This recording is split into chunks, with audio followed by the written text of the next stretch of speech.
ইবনে Hisham রাদিয়াল্লাহু তাআলা থেকে বর্ণিত, একদা তিনি বলছেন যে আমরা আল্লাহর নবী সাল্লাল্লাহু আলাইহি সাল্লামের সাথে ছিলাম।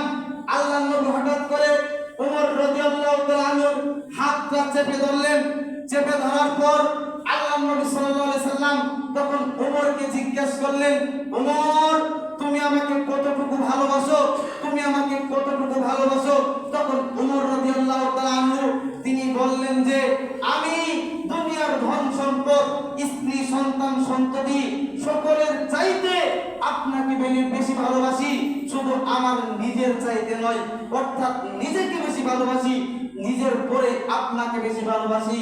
তখন আল্লাহর নবী ওমরকে বললেন, ওমর ওই সত্তার কসম যার হাতে মুহাম্মদের প্রাণ, ওই সত্তার কসম করে বলছি যার হাতে মুহাম্মদের প্রাণ, ওই সত্তার কসম করে বলছি যার হাতে মুহাম্মদের প্রাণ, ওমর তুমি এখনো পরিপূর্ণ ঈমানদার হতে পারোনি, পরিপূর্ণ মুমিন হতে পারোনি, পরিপূর্ণ ঈমানদার হতে পারোনি, পরিপূর্ণ মুমিন হতে পারোনি, ওই সত্তার কসম করে বলছি।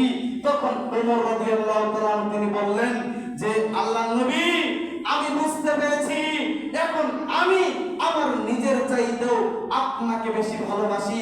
তখন আল্লাহর নবী বললেন, ওমর এখন তুমি পরিপূর্ণ মুমিন হতে পেরেছো, এখন তুমি পরিপূর্ণ ঈমানদার মুমিন নিজেকে দাবি করতে পারো, অন্যথায় তুমি করতে পারতে না।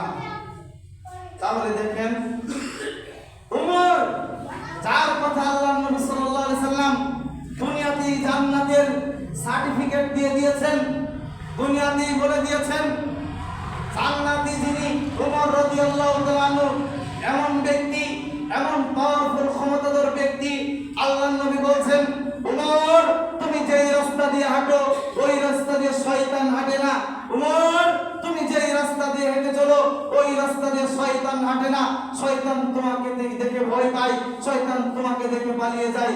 তাকে আল্লাহর নবী বললেন যে তুমি পরিপূর্ণ ঈমানদার হতে পারোনি যতক্ষণ না তুমি আমাকে বেশি ভালোবাসবে। তাহলে আমরা নিজেদেরকে ঈমানদার দাবি করি, নিজেদেরকে মুমিন দাবি করি, অথচ আল্লাহর নবীর প্রতি ভালোবাসা, রাসূলের প্রতি ভালোবাসা, আমার মুখে দাড়ি, এই দাড়িটা আমার নেই, আল্লাহর নবীর যে একটা সুন্নাত, এই সুন্নতের ভালোবাসা, দাড়ি মুবারক আমার মুখে নেই। কাল কবরে যখন আপনাকে আমাকে তিনটা প্রশ্ন করা হবে যে মান রব্বুকা, তোমার রব কে, মান দীনুকা, তোমার ধর্মটা কি, দ্বীনি আল ইসলাম, আমার ধর্ম হবে ইসলাম। একটা ছবি নিয়ে এসে যখন আপনাকে বলা হবে তার ওই ব্যক্তির মুখে থাকবে দাড়ি, যখন আপনাকে বলা হবে বলো তো দেখি এই ব্যক্তিটাকে, অথচ তখন আপনি উত্তর দিতে পারবেন না, তাকে চিনবেন না, তার সুন্নত মুবারক দাড়ি আপনার মুখে নেই,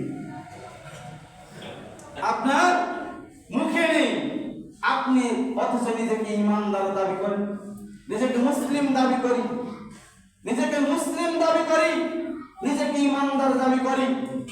আল্লাহর নবীর ভালোবাসা আমার মাঝে নেই, আল্লাহর নবীর মায়া মহব্বত আমার মাঝে নেই।